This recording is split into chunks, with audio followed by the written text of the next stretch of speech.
Right now we are like 153 kilometers something away from Jasper, and the road that we are on, I think it's called Icefield Parkway something, and it is considered to be like one of the most beautiful drive in the world, not just in Canada. And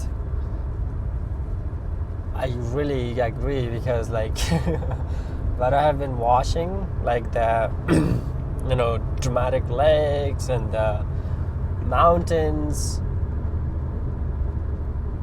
it's unbelievable.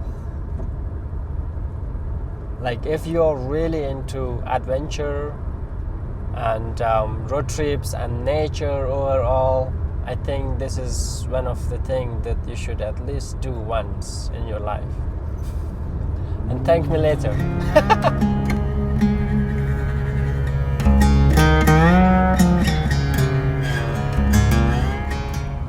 It almost looks like there is a castle on top of that. What was mountain goats up there?